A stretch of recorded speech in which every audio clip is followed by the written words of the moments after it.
गुरुर्ब्रह्मा गुरुर्विष्णु गुरुर्देवो महेश्वरा गुरुर् साक्षात् परं ब्रह्म तस्मै श्री गुरुवे नमः।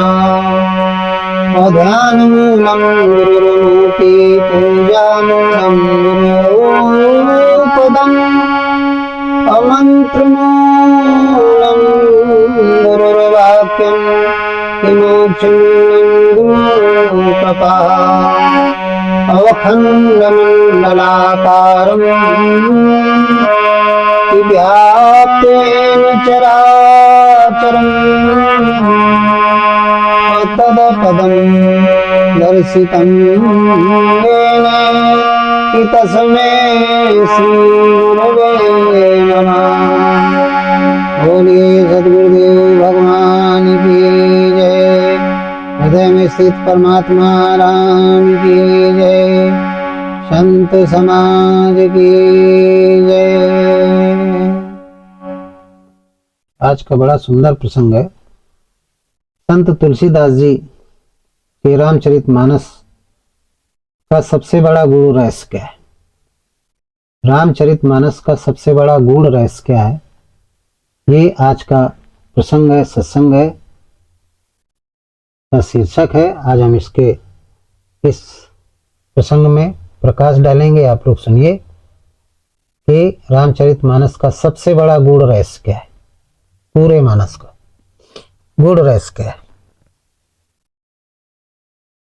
इसको आप सुनेंगे। अपने चित्तवृत्ति को, मन सहित इंद्रियों को एकाग्र करके इस पावन कथा को सुनेंगे आप लोग, तो आपका कल्याण होगा। देखिए, सबसे पहले भगवान शंकर ने लिखा रामचरितमानस को, रचि महेश निज मानस राखा, पाय सुसमय शिवासन राखा। अपने अंतःकरण में रच करके, चूंकि आदि देव हैं, त्रिलोकी के गुरु हैं भगवान शंकर। वंदे बोधमयं नित्यं गुरु शंकर रूपिणम यमासितो वक्रोप चंद्रा सर्वत्र वंदते। भवानी शंकरो वंदे श्रद्धा विश्वास रूपिणो याम याम विना न पश्यन्ते सिद्धा स्वंति स्थित मिश्र। मैं श्रद्धा रूपी पार्वती, विश्वास रूपी शंकर भगवान को, हृदय स्थित परमात्मा के चरणों में मन को समर्पित करके ऐसे गुरु को प्रणाम करता हूं जो चंद्रमा रूपी टेढ़े मन को सीधा करने में सक्षम है। तो शंकर स्वरूप सदगुरु को मैं प्रणाम करता, कोट कोट प्रणाम करता हूं। तो संत तुलसीदास जी के मानस का सबसे बड़ा गूढ़ रहस्य इस प्रकार है। ये ग्रंथ जीवन की कठिनाइयों से मुक्ति और मोक्ष का रास्ता बताता है। जीवन की कठिनाइयों से मुक्ति इस ग्रंथ का अध्ययन करने से, श्रवण करने से, पठन पाठन करने से जीवन की कठिनाइयों से मुक्ति मिलती है, क्योंकि शिक्षित ग्रंथ है और मोक्ष का भी रास्ता बताता है। मानव जीवन की श्रेष्ठता बताता है कि मानव जीवन जो मिला है हम आप सबको, ये कितना श्रेष्ठ है। ये रामचरितमानस बताता है, कितने गूढ़ रहस्य बताता है। जीवन की कठिनाइयों से मुक्ति कैसे मिले, मोक्ष का रास्ता क्या है, कैसे मोक्ष मिले, और मानव जीवन की श्रेष्ठता भी बताया कि शरीर मिला है तो इसको श्रेष्ठ क्यों कहा गया है। इसके बारे में रामचरितमानस में बताया गया कि शरीर बड़ा श्रेष्ठ है, मनुष्य का शरीर। इसका उद्देश्य ये नहीं है कि हम धन कमाएं, भोग विलास करें, पूरा जीवन हम इसी शरीर के भरण पोषण में लगा दें। समझना पड़ेगा कि शरीर के अंदर जो बैठा है आत्मा, और इस शरीर का जो प्रतिपालन करता है जीवात्मा, ये दोनों अविनाशी हैं। जीवात्मा आत्मा का अंश है, उसकी एक शक्ति है, उसका एक प्रवाह है। अब वो प्रवाह, धारा प्रवाह पूरे शरीर में नियंत्रण सूर्य की किरणों की तरीके प्रवाह होता रहता है उस ऊर्जा का, जिसकी वजह से जीवन मिलता है, जिसको जीव कहते हैं, जीवात्मा कहते हैं। तो ये जो हमारा शरीर है, जितने भी भूत प्राणी हैं सबके शरीर है। ये शरीर बार बार जन्म लेता है, बार बार मृत्यु होती है तो बड़ा कष्ट होता है। इसमें जो जीवात्मा है, जो ईश्वर यानी आत्मा का अंश है, परमात्मा का अंश है, वो इसमें बंध जाता है, उसको बड़ा कष्ट होता है। इससे उसको स्थूल शरीर से छुटकारा कैसे मिले? मन बुद्धि चित्त अहंकार,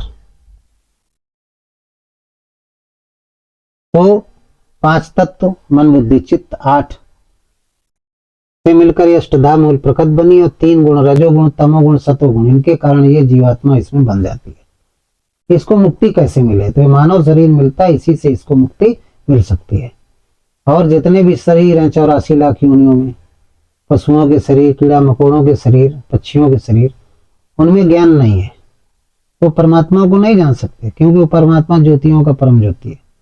ज्योत्सामप तज्ज्योति स्तमसा च परमुच्यते ज्ञानम ज्ञेयम ज्ञान गम्यम हृदय सर्वस्व विष्ठितम। वो ज्योतियों का परम ज्योति है और ज्ञान के द्वारा ही उसको जाना जा सकता है। वो सबके हृदय सर्वस्व विष्ठितम, सबके हृदय में निवास करता है आत्मा के रूप में। और उसको गोस्वामी जी ने लिखा, सबकर परम प्रकाशित जो ही राम अनादवत, उसी को राम कहा है।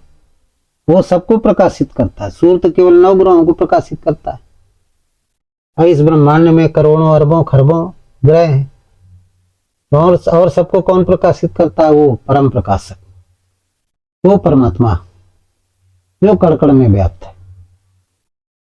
तो उस परमात्मा का ये जीवात्मा अंश है, उससे अलग हो गया है।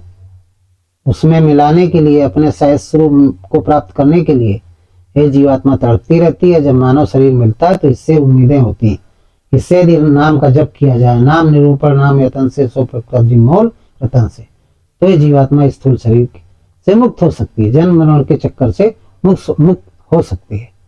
ये शरीर सबको नहीं मिलता, मानव शरीर, देवता भी तरसते हैं। इसके लिए गोस्वामी जी ने लिखा है मानस में, मानव शरीर के लिए ये गूढ़ रहस्य है, ये रामचरित मानस में है कि बड़े भागे मानुष तन पावा, असुरे दुर्लभ है सदा ग्रंथ निगावा। साधन धाम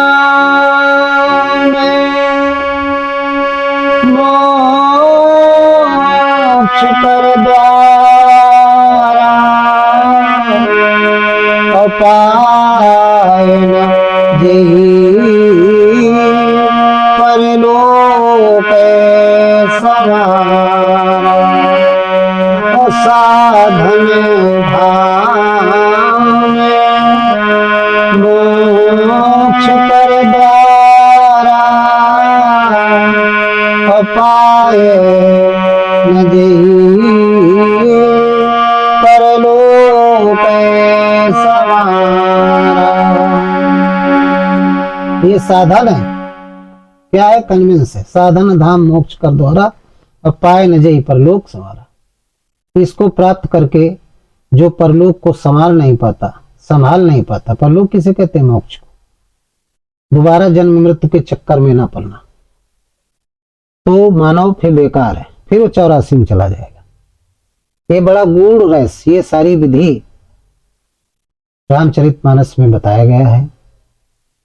इसलिए संत तुलसीदास जी ने रामचरितमानस का सबसे बड़ा गूढ़ रहस्य बताया कि जो रामचरितमानस है, मैंने लिखा है, ये भगवान शंकर का मानस है। रचि महेश निज मानस राखा, पाए सुसमय शिवासन पाखा। और इस रामचरितमानस में सबसे बड़ी विशेषता बताई गई है मानव शरीर के लिए। मानव शरीर की विशेषता बताने के लिए इस रामचरितमानस को लिखा गया है कि इस अपने आप को समझो, आप शरीर नहीं, आप क्या है? आत्मा है। आप शरीर नहीं, आप आत्मा है। आपके अंदर आत्मा बैठा है, वो परमात्मा बैठा है। शरीर नश्वर है, वो अविनाशी है, और उसी की शक्ति चेतना से शरीर हिलता डुलता बोलता जागता फिरता चलता सब है। तो आप शरीर नहीं, आप आत्मा है। जो आप बोल रहे हैं तो आप, ये शरीर नहीं बोल रहा, आत्मा बोल रही। जो इसका अंश है जीवात्मा, वो बोल रही। इसको समझो। तो स्वामी जी ने गूढ़ रहस्य बताया, मानस का सबसे बड़ा गूढ़ रहस्य कि ये ग्रंथ जीवन की कठिनाइयों से मुक्ति दिलाता है। एक ये गूढ़ रहस्य है। इस ग्रंथ को पढ़ोगे तो जीवन में जितनी कठिनाइयां आती है मानव जीवन, उन कठिनाइयों से कैसे पार पाया जाए, मुक्ति मिल जाती है।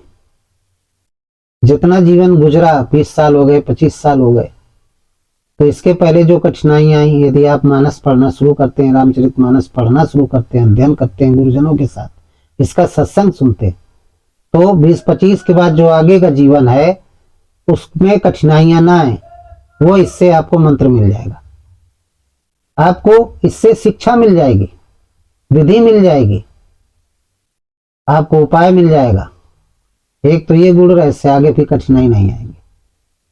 दूसरा, मोक्ष का रास्ता भी बताता है कि मोक्ष कैसे मिलेगी। बार बार आपको जन्म मृत्यु के चक्कर में नहीं पड़ना पड़ेगा। बार बार जन्म होता है, 9 महीने मां के गर्भ में उल्टा ये जीव लटका रहता है, अघोर कष्ट। फिर पैदा होता है, फिर संसारिक सागर में बंध जाता है, फिर मृत्यु होती है, बड़ा कष्ट होता है, फिर जन्म होता है, तब बड़ा कष्ट होता है। तो यदि आप इसको पढ़ेंगे, भगवान शंकर का रामचरितमानस है, वो आदि गुरु हैं, त्रिलोकी गुरु हैं, ऐसे तत्वदर्शी सदगुरु हैं कि रामचरितमानस को आप गहराई से पढ़ेंगे। इसमें भगवान शंकर का मानस अध्यात्म रूप में है और तुलसी का मानस दृष्टांत रूप में, उदाहरण रूप में। तो आपको हृदय में जो स्थित राम है उनके बारे में जानकारी हो जाएगी। आप नाम निरूपण नाम यतन से सो प्रकट जिनमोल रतन से उसका भजन करने लगेंगे। रमे निरंतर आत्मा सब घटा ठोयाम, ताई से बुद्ध संत जन कहता सुराम। राम को पहचान जाओगे और अपने आप को पहचान जाओगे। दो ही चीजों के लिए, राम को पहचान जाओ और अपने आप को पहचान जाओ। ये दो चीजें बहुत अच्छा बताया गया है। गीता का रूपांतरण है। भगवान श्री कृष्ण ने उसी जिसको भगवान शंकर ने रचा है अपने अंतःकरण में, उसी मानस को, किस मानस को, ये गीता का रूपांतरण है। अनाद काल में भगवान की जो वाणी गीता है, श्रीमद् भगवत गीता, उसका हिंदी में अनुवाद किया भगवान शंकर ने। उसी गीता रचि महेश निज मानस रखा, अपने अंतःकरण में रच के रख लिया था। उसी को गोस्वामी जी ने अवधि भाषा में रूपांतरण किया। उसी जिसको श्री कृष्ण ने कहा, उसी का विस्तार रूप वेद है, वेदांत है। तो मानव जीवन की श्रेष्ठता बताता। बड़े भाग मानुष तन पावा, सुर दुर्लभ सदग्रंथन गावा। देवता भी तरसते हैं इसको पाने के लिए। और क्यों? क्योंकि साधन धाम मोक्ष कर द्वारा पाए न जाई परलोक समारा। एक साधन है, कन्वेंस है। जैसे हम आप कहीं जाते हैं तो गाड़ी में बैठते हैं, ट्रेन में बैठते हैं, मोटरसाइकिल में बैठते हैं, 4 पहिया गाड़ी में बैठते हैं, ये कन्वेंस है सब। ये उस गंतव्य स्थान तक पहुंचा देते हैं हमें आपको। ऐसे जो गंतव्य स्थान है मोक्ष का, वहां तक पहुंचाने के लिए केवल मानव शरीर है। अन्य जितने 84 लाख योनियां, उनमें जितने भी शरीर है, उनमें ये व्यवस्था नहीं, उनके द्वारा नहीं पहुंचा जा सकता। पहुंचा जा सकता है तो केवल मानव शरीर के द्वारा ही, क्योंकि मानव शरीर ज्ञानवान होता है। और ज्ञानम ज्ञान ज्ञान गम्यम हृदय सर्वस्विष्टतम ज्योत्साम अब तज्ज्योतिस्तमसा सच्चा परमुचिते ज्ञानम ज्ञान ज्ञान गम्यम हृदय सर्वस्विष्टतम। उस परमात्मा जो ज्योति स्वरूप है, भगवान कृष्ण ने गीता में कहा है, उसको ज्ञान के द्वारा ही जाना जा सकता है। और ज्ञान किसमें होता है? मनुष्य शरीर में। तो मनुष्य शरीर ज्ञानी होता है, इसके अंदर वो क्षमता होती है। ये शरीर जब मिल जाता है जीवात्मा को, तो फिर परमात्मा से मिल जाती है, जन्म मृत्यु के चक्कर से छूट जाती है। तो रामचरित मानस जो ग्रंथ है, इस ग्रंथ में राम नाम की महिमा तथा प्रभु राम के चरणों में निस्वार्थ भक्ति को सबसे बड़ी भक्ति व आराधना माना गया। राम की भक्ति पाखंड रहित होनी चाहिए, स्वतंत्र भी है, पाखंड रहित है, और चारों प्रकार के जो पुरुषार्थ हैं, अर्थ धर्म काम मोक्ष, राम की भक्ति करने से, हृदय स्थित राम की भक्ति करने से अर्थ धर्म काम मोक्ष चारों प्रकार के फल मिल जाते हैं। क्यों? क्योंकि भक्ति स्वतंत्र है। भक्ति स्वतंत्र सकल सुख हानि और बिनु सत्संग न पावे प्राणी। राम की भक्ति करेंगे तो भक्ति स्वतंत्र होती है। ये रामचरितमानस में बताया गया, भक्ति स्वतंत्र सकल सुख हानि। भक्ति स्वतंत्र होती है। और जब भक्ति स्वतंत्र है तो भक्त यदि स्वतंत्र हो तो फिर स्वतंत्र रूपी भक्ति करेगा, तो फिर परमात्मा स्वतंत्र है। परम स्वतंत्र न सिर पर कोई। भाव है वही जो भाव मन जी परमात्मा को स्वतंत्र कहा गया। वो परतंत्र नहीं है, किसी के बस में नहीं है, परतंत्र नहीं है, स्वतंत्र है। भक्ति भी स्वतंत्र है। तो भगवान की जो भक्ति है वो स्वतंत्र, उसमें किसी भी प्रकार का कोई पाखंड नहीं कि ऐसे भक्ति करो वैसे भक्ति करो। महात्माओं ने कहा राम कहा तुम बड़े सयाने ठाड़े बैठे परे उताने। आप जिस स्थिति में, उस स्थिति में आप, रामचरितमानस में कहा गया है, आप सो रहे हैं तो राम राम जप सकते हैं, लेटे हैं तो राम राम जप सकते हैं, सोने जा रहे हैं तो राम राम जप सकते हैं, खड़े हैं बैठे हैं चलते फिरते खाते पीते हर स्थिति में आप राम का नाम ले सकते हैं। इसमें कोई नहाए हैं तो राम राम, नहीं नहाए हैं तो भी राम राम आप जप सकते हैं। क्योंकि मन यदि पवित्र है आपका तो तन पवित्र होने की कोई जरूरत नहीं है। मन पवित्र होना चाहिए।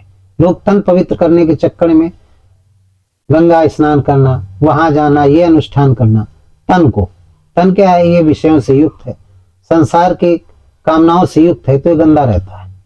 मन को संसार की कामनाओं से विरक्त कर लो, युक्त नहीं विरक्त कर लो, हटा लो तो मन आपका पवित्र हो जाएगा। अब भगवान ने कहा भी है, क्या कहा है, निर्मल मन जन सो मोहि पावा, मोहि कपट छल छिद्र भाव। निर्मल मन जन सो मोहि पावा, मोहि कपट छल छिद्र भाव। भगवान को वही प्राप्त कर सकता है जिसका मन निर्मल है। तन निर्मल से मतलब नहीं है, मन निर्मल है, वही पा सकता है। रामचरितमानस में गूढ़ रहस्य बताए गए मानव के लिए। मनुष्य को क्षर ब्रह्म भी कहा गया, अक्षर ब्रह्म भी कहा गया, पूर्ण ब्रह्म भी कहा गया। ये भी रामचरितमानस में गूढ़ रहस्य बताया गया। क्षर ब्रह्म भी कहा गया, अक्षर ब्रह्म भी कहा गया और पूर्ण ब्रह्म भी कहा गया। क्षर ब्रह्म या क्षर पुरुष कहा गया, अक्षर पुरुष कहा गया और पुरुषोत्तम भी कहा गया। तो क्षर पुरुष या क्षर ब्रह्म कौन है? हम आप सब लोग क्षर ब्रह्म या क्षर पुरुष है। क्षर ब्रह्म, क्षर क्या है? ये शरीर है। और ब्रह्म क्या है? इसमें जो इसका संचालन करता है वो ब्रह्म है। फिर अक्षर वही क्षर पुरुष है, वही क्षर ब्रह्म है। अक्षर ब्रह्म और क्षर पुरुष ये स्थितियां हैं। जब कोई साधक नाम का जप करने लगता है, जब नाम का जप करने लगेगा, मन सहित इंद्रियों का निरोध कर लेगा। मन जो संसार में इंद्रियां हैं वो इंद्रियां क्या हो जाएंगी? भगवान के चरणों में लग जाएंगे। तो जो शरीर आपका क्षर हो रहा था, दिन प्रतिदिन जल्दी मृत्यु को प्राप्त हो रहा था, वो रुक जाएगा।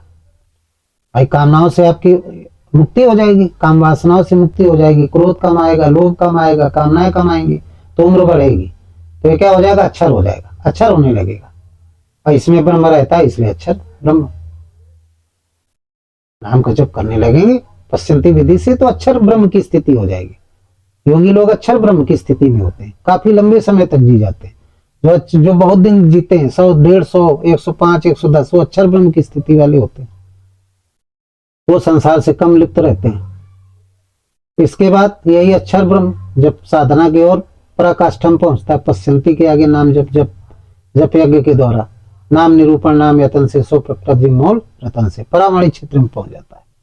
तो परमात्म व्यक्ति उपद्रष्टान मनता चा भर्ता भोक्ता महेश्वर परमात्म व्यक्ति चाप युक्ति देहस्मिन पुरुषा परा। जो उपद्रष्टा रूप में परमात्मा हर मनुष्य के शरीर में विद्यमान है और जब नाम का जप करने लगता है तो उन्मत्ता हो जाता है। फिर वो खुद भरण पोषण करने लगता है, योगक्षेम करने लगता है। भविष्य में क्या घटना घटने वाली है पुरुष को वो अंतरात्मा बताने लगती है।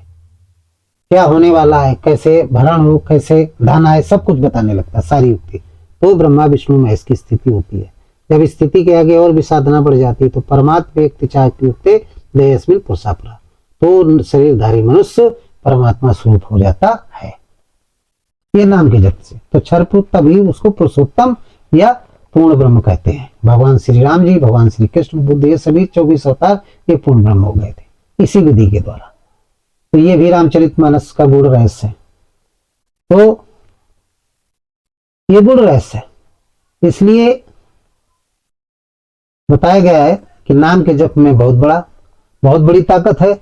नाम निरूपण नाम यतन से सो प्रकृत जिम मौल रतन से। रामचरितमानस में भक्ति की प्रधानता, राम नाम का चमत्कार, सत्संग और विश्वास, अद्वैत का सगुण रूप और आचरण की शिक्षा आदि रहस्यों पर प्रकाश डाला गया है। किन में भक्ति की प्रधानता बताया गया कि भक्ति प्रधान है, स्वतंत्र है। राम नाम का चमत्कार, जब भक्ति आप करेंगे तो राम नाम का चमत्कार होगा। राम नाम का क्या चमत्कार है? मेटत कठिन कुअंक भाल के।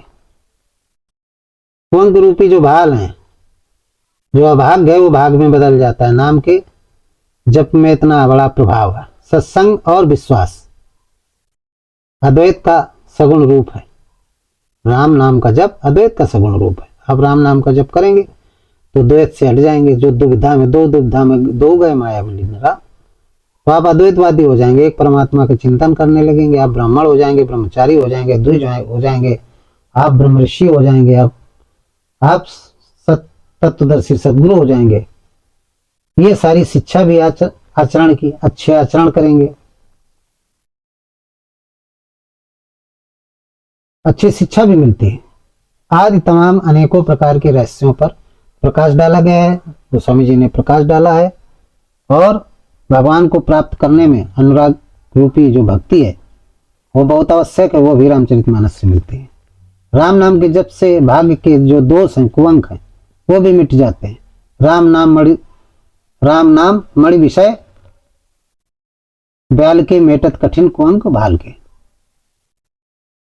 राम नाम जो है एक मणि है, विषय ब्याल के, मेटत कठिन कुअंक भाल के। जैसे सर्प होता है, अपनी मणि को रात में ब्रह्म मूर्ति में निकाल के बाहर रख देता है, उजाला हो जाता है। उस उजाले में जितना अंधकार होता है वो सब नष्ट हो जाता है, और उस उजाले में वो चुनता रहता है। वो और छोटे मोटे कीड़े जो भोजन है जो करता है, वो अंधकार नष्ट हो जाता है। इसी तरीके से राम नाम रूपी मणि जीभ में रख लोगे तो अंदर और बाहर आपके प्रकाश हो जाएगा। तभी आपने देखा होगा, पुराणों के अनुसार आचार्यों ने बता दिया कि सुबह दीपक रोज जलाओ, डेयरी में रखो, तड़के शाम सुबह महिलाएं रखती हैं घर के बाहर, जो डेयरी होती है दरवाजे के पास। तो ये एक उदाहरण है, वहां नहीं रखना है दीपक, आपको अपने जीभ में रखना है। राम नाम रूपी सुबह शाम राम नाम जपें, 10-15 मिनट सुबह जपें, 10-15 मिनट शाम को जपें। ये राम नाम मणिदीप धर जे देरी द्वार, तुलसी भीतर बाहरो जो चाह तुझियारो। आप रखते हैं लेकिन नाम का, भगवान का, राम का नाम नहीं ले रही महिलाएं। दिन भर गाली गलौज करेंगी, दिन भर दूसरों की खुराफात करेंगी, गलत काम करेंगे, और शाम सुबह दिलेरिया चला के धर देंगे, कोई मतलब नहीं। ये जो दीपक है ये प्रतीक है, बताया जा रहा है। जैसे मंदिरों में ज्योतिर्लिंग रखी जिसको शिवलिंग कहते हैं, वो एक प्रतीक है, भौतिक प्रतीक है। लेकिन आध्यात्मिक प्रतीक क्या है? अपने अंतःकरण में जो ज्योतिर्लिंग है उसकी उपासना करो। आत्म अनुभव सुख सुप्रसादा तव भव भेद मूल भ्रम नासा। ये आत्म ज्ञान प्राप्त करो, आत्मा का ज्ञान, आत्मा को मानो, वही राम है। तो आपके ये रामचरितमानस में गूढ़ रहस्य बताया गया। लोग पढ़ते नहीं है, भगवान शंकर का मानस है, रच महेश निज मानस रखा, बड़ी गूढ़ है रामचरितमानस, सबको समझ में नहीं आता। यही श्रद्धा संबल रहित नहीं संतन कर साथ, तिनको मानस अगमत जिन्हें न प्रिय रघुनाथ। जिनके अंदर श्रद्धा नहीं है, गुरु पर विश्वास नहीं, हृदय स्थित राम पर श्रद्धा नहीं है, गुरु पर विश्वास नहीं, संतों का जिसने साथ नहीं किया, उसको रामचरितमानस बहुत कठिन लगता है। तिनको मानस अगमत जिन्हें न प्रिय रघुनाथ। और राम, भगवान राम के चरणों में प्रीत नहीं है, राम को जानते नहीं। वो कहते हैं रामायण बहुत खराब है, जानते ही नहीं, एक स्टोरी समझते हैं। राम सीता दशरथ रावण ये सब जो पात्र हैं इनके, बस ये एक स्टोरी समझते हैं, राम को नहीं जानते। जो राम को जान जाता है उसको मानस, ये मानस पीयूष, ये मानस क्या अमृत है, ये मानस क्या पीयूष है, अमृत है। तो जो जानता है, जो जाने सो देव जनाई जानत तुम्हें तुम्हें हो जाए। राम नाम का जब जप करोगे सुबह शाम तो रामचरितमानस आपकी समझ में आने लगेगा। और फिर जब आ जाएगा तो जो इच्छा करियो मन माही, हरिप्रसाद कुछ दुर्लभ नहीं, सब कुछ आपको प्राप्त हो जाएगा। सारी आपकी परेशानियां संसार की भौतिक, दैहिक, दैवी, भौतिक जितने भी परेशानी है, ताप है, सब नष्ट हो जाएंगे उस राम के भक्ति करने में। तो मेरे प्रिय सज्जनों, मेरे प्रिय श्रोता बंधुओं, हृदय स्थित परमात्मा राम का भजन करिए। वही राम श्री राम जी के अंदर, श्री कृष्ण जी के अंदर, श्री भोले शंकर शिव जी के शंकर के अंदर वही विद्यमान था। वो साकार ब्रह्म थे सब, वो तो चले गए छोड़ करके। इस समय साकार ब्रह्म, आप भी साकार ब्रह्म बन सकते हैं, आप भी पुरुषोत्तम हो सकते हैं। कोई भी पुरुषोत्तम हो सकता है, कोई भी राम बन सकता है, कोई भी कृष्ण बन सकता है, कोई भी बुद्ध बन सकता है। करके तो देखो, आप बन जाएंगे। सब कुछ संभव है। ये रामचरितमानस में बताया गया है। ये गूढ़ रहस्य गोस्वामी ने बताया। सरसरी निगाह में सब लोग पढ़ लेते हैं। हम आप अखंड रामायण भी कराते हैं, बहुत 24 घंटे में पूरे खत्म। कुछ बात समझ में नहीं आती तो जो द्वैतवाद संसार में भरा पड़ा है कि परमात्मा दो हैं, ये सब खत्म हो जाता है। द्वैतवाद को का नाश होता है इसको पढ़ने से। अद्वैतवाद आता है कि परमात्मा एक है, व्यापक ब्रह्म एक, अविनाशी सच्चेतन घनानंद राशि। गोस्वामी जी ने कहा है, लिखा है बालकांड में, माता पार्वती ने पूछा कि राम कौन है, तब उन्होंने बताया कि व्यापक ब्रह्म एक अविनाशी और सच्चेतन घने आनंद राशि। यस प्रभु हृदय अछत अविकारी और सकल जीव जगे दीन दुखारी। सकल जीव जगे दीन दुखारी। और राम ब्रह्म है, व्यापक है जग जाना और परमानंद परे से पुराना। बड़ी अच्छी बात भगवान शंकर ने लिख दिया कि व्यापक ब्रह्म एक अविनाशी सच्चेतन घन आनंद राशि। अस प्रभु हृदय अक्षत अपकारी सकल जीव जग दीन दुखारी। वो व्यापक और व्याप्त जो ब्रह्म है, व्यापक है, सबके अंतःकरण में व्यापक है और संसार में व्याप्त है। वो सबके हृदय में निवास करता है, अष्टम हृदय अक्षत अभिकारी। लेकिन लोग नहीं जानते, सकल जीव पाखंड में लिप्त हैं, सकल जीव जग दीन दुखारी। इसलिए सारे संसार के लोग दुखी रहते हैं, क्योंकि भगवान की भक्ति नहीं कोई करता, पाखंड की भक्ति करता है। तो पार्वती ने कहा उसका नाम क्या है? बोले राम ब्रह्म व्यापक जग जाना परमानंद परेश पुराना।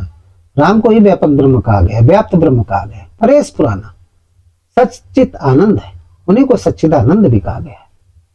तो ये गूढ़ रहस्य रामचरितमानस में ये भी बताया गया। तो बड़े गूढ़ रहस्य बताया गया। द्वैतवाद को खत्म, इसको पढ़ेंगे तो द्वैतवाद खत्म हो जाएगा। एक ब्रह्म का चिंतन आप करने लगेंगे, और जो एक ब्रह्म का चिंतन करने लगता है और वो फिर माया मोह के चक्कर में नहीं पड़ता, उसको मोक्ष मिल जाता है। क्योंकि राम शब्द अद्वैतवाद का प्रतीक है, द्वैतवाद का नहीं है प्रतीक। राम शब्द क्या है? अद्वैतवाद का प्रतीक है। राम ब्रह्म व्यापक जग जाना परमानंद परेश पुराना। ये ब्रह्म है, सच्चित आनंद है। शुद्ध पुराणों में ना उलझ करके गोस्वामी जी कहते हैं, पठन पाठन में लोग लगे रहते हैं, ग्रंथों में भगवान को ढूंढते हैं और संसार के स्थानों में भगवान को ढूंढते हैं, अनेक प्रकार के सत्संगों में ढूंढते हैं, लेकिन पाखंड में पड़े रहते हैं। आत्मज्ञान न होने के कारण रामचरितमानस को छोड़ करके, गीता को छोड़ करके, बीजक को छोड़ करके, वेदों को छोड़ करके पड़े हुए पाखंडों में। ये धर्म ग्रंथ हैं, इनमें लिखा हुआ, स्पष्ट लिखा हुआ। पुराण स्वतः प्रमाण है, उनमें प्रमाण नहीं है, उनमें बहुत मिलावट है। लेकिन श्रीमद् भगवद गीता, वेद, वेदांत, उपनिषद, कुछ उपनिषद, सब नहीं, और रामचरितमानस, कबीर, बीजक, बाइबिल, कुरान, ये जितने भी हैं वर्ल्ड लेवल के जो ग्रंथ हैं, आदि ग्रंथ हैं, श्रीमद् भगवद गीता, वेद, इनमें स्पष्ट लिखा है, लेकिन लोग नहीं जानते। ये स्वतः प्रमाण है, इनमें प्रमाण की जरूरत नहीं है। ये भगवान की वाणी है, भगवान की वाणी है। इनको पढ़ना चाहिए, समझना चाहिए। अपने जो तत्वदर्शी सदगुरु हैं, जो अद्वैतवादी, उनके माध्यम से सत्संग करो उनका, और उनके सत्संग को सुनो। हृदय स्थित भगवान राम के चरणों में समर्पित हो जाओ। यही सबसे बड़ा गूढ़ रहस्य है। वो सबके हृदय में निवास करता है। रमे निरंतर आत्मा सब घटा ठोयाम, ताई से बुद्ध संत जन कहता सो राम। राम कोई व्यक्ति विशेष का नाम नहीं, गोस्वामी जी कहते। राम किसी व्यक्ति विशेष का नाम नहीं है। राम क्या है? बिन पद चले सुने बिन काना, कर बिन काज करे बिन नाना, आनंद रही सकल रस भोगी, बिन वाणी भक्ता बड़ जोगी। जो लिखा गया है, तन बिन परस नैन बिन देखा ग्रही, ग्रान बिन बार सीखा, सब बात लौकिक करनी महिमा जास जाय नहीं बरड़ी। जाय न जानत वेद बुद्ध, जाय धरे मुनि ध्यान। वेद भी नहीं जानते उसको, तो कौन जान सकता है? सो दशरथ सुत भगत हित कौशलपति भगवान। तो लोग इसको पढ़ते कहते हैं कौशलपति भगवान है, दशरथ सूत है, वो श्री राम है। नहीं समझ पा रहे हैं। दशरथ कौन है? दसों इंद्रियों की निरोधमयी वृत्ति दशरथ है। जब हम मन सहित इंद्रियों का निरोध कर लेते हैं, सीमित कर लेते हैं, उससे जो भाव पैदा होता है उसको दशरथ कहते हैं। और ये जो हमारा आपका शरीर है, ये कौशल है, ये इसी को अयोध्या कहते हैं। इसमें दशरथ रहते हैं, सुमत रूपी कौशल्या है। जब नाम जप करते हैं, श्वास प्रश्वास का जप करते हैं, गीता के अनुसार जप करते हैं पश्चंती विधि से, तो वो परमात्मा अंतःकरण में प्रकट हो जाता है। वो आत्मा जागृत हो जाती है। जो रमण कर रहा है, रमे निरंतर आत्मा सब घटाट होयाम, ताई से बुद्ध संत जन कहता सो राम। वो राम प्रकट हो जाता है। वो दशरथ के यहाँ पैदा हो जाता है, कौशल्या के यहाँ पैदा हो जाता है। वो राम है। उसी राम का दर्शन मनु ने किया। वही राम श्री राम जी के अंदर, जो भौतिक दृष्टि में अयोध्या में दशरथ हुए, उनके पुत्र जो श्री राम थे, अनेकों जन्मों में तपस्या किया था वो जीवात्मा, उस शरीर के अंदर वो प्रकट हो गए थे। प्रकट कहें चाहे आप अवतरित कहें चाहे जागृत कहें, तीनों एक दूसरे के पर्यायवाची है। प्रकट का मतलब ये नहीं है कि आसमान से आके और खड़े हो गए। प्रकट का मतलब है जागृत हो गए। पहले से जो है उपद्रष्टा, पृथ्वी में कोई बीज पड़ा हुआ है पहले से, समय आने पे वो जागृत हो जाता है, प्रकट हो जाता है, अवतरित हो जाता है, उत्पन्न हो जाता है। अवतरित माने उत्पन्न होना। वहीं से पहले था और इसके बाद ऊपर आ गए, पर्दा हट गया, ऊपर आ गए। तो ये कैसे प्रकट होते हैं? गोस्वामी जी ने लिखा है रामचरितमानस में। ये सब गुण रहे, नाम निरूपण नाम यतन से, सो प्रकृत जिन मूल रतन से। रामचरितमानस में हिंदी में, अवधी भाषा में, गीता में बताया गया, लेकिन संस्कृत में हर व्यक्ति नहीं समझ पाता है। लेकिन रामचरितमानस में आप उसको अच्छे से पढ़िएगा और तत्वदर्शी सदगुरु के द्वारा रामायण सुनिए, तो आपको एक एक चीज समझ में आ जाएगी। उसमें भगवान शंकर का रच महेश निज मानस राखा, पाए समय शिवासन भाखा। अमरनाथ में जो भगवान शंकर ने माता पार्वती को सुनाया था रामचरितमानस, जिसको अमर कथा कहते हैं, वो है, वो इसमें छिपा हुआ है। लेकिन सबकी चरित्र समझ में नहीं आएगी। ये श्रद्धा संबल रहित नहीं संतन कर साथ, तिनको मानस अगमत चिन्ह न प्रिय रघुनाथ। भगवान के चरणों में जिसको प्रीत नहीं, वो मानस नहीं समझ पाएगा।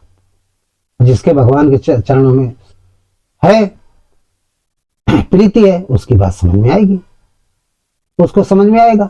बिल्कुल सूजय रामचरित मानत सूजय रामचरित मणिमानी, गुप्त प्रकट जो जाने खाने। जब राम का हम जप करने लगेंगे तो राम के जो चरित्र प्रसुप्त अवस्था में हर मानव के अंतःकरण में विद्यमान है, वो सब जागृत हो जाएंगे। और जब जागृत हो जाएंगे तो सूजय रामचरित मणिमानी, गुप्त प्रकट जो जाने खाने। जहां भी है फिर राम ही राम जपेगा। राम की भक्ति, राम कथा के अलावा उसे कुछ अच्छा नहीं लगेगा। जैसे हमारे तत्वदर्शी सदगुरु श्री हनुमान जी, भगवान शंकर है, और भी तमाम महात्मा हैं, सिर्फ राम कथा अच्छी लगती। फिर ये कुत्ता बिल्ली की कथाएं जो सब पुराणों में लिख दिया गया है, तमाम लोग भागते रहते हैं, भागवत सुनो भागते रहते हैं, जीवन पर भागते रहते हैं। उसका अंत अपने शरीर में, उसको अपनी स्मृति में नहीं धारण करते, भागते रहते, भागते रहो, कुछ मिलने वाला नहीं। तो ये हमने बताया रामचरितमानस का गुण रहस्य, सब कुछ इसमें है। भगवान के बारे में गुण रहस्य है कि राम को जानो, और जो राम इस शरीर को चला रहा है, जो रमण कर रहा है पूरे शरीर, और इस शरीर को अपने आप को जानो। राम को जानो और अपने आप को जानो, ये गुण रहस्य है। इसीलिए ये शरीर बड़ा ही कीमती है। बड़े भाग मानुष तन पावा, शुभ दुर्लभ सद्ग्रंथम गावा, बड़ा कीमती है। ये गुण रहस्य बताया गोस्वामी जी ने। तो आप लोगों को बात समझ में आ गई होगी। तो अपने आप को पहचान जाओ, राम को। दोनों चीजें हमने बताई। इन्हीं शब्दों के साथ अपने जीवन का भौतिक कर्म भी करिए, 8-10 घंटे जो भी ड्यूटी जिस क्षेत्र में कर रहा है वो करते रहिए, और भगवान का भजन भी करते रहिए, आपका कल्याण होगा। तो इन्हीं शब्दों के साथ हम आज का सत्संग समाप्त करते हैं। बोलिए ओम श्री सद्गुरुदेव भगवान की जय, परमात्मा राम की जय। सर्वे भवन्तु सुखिनः और सर्वे सन्तु निरामया, सर्वे भद्राणि पश्यन्तु मा कश्चित् दुःखभाग् भवेत्। ओम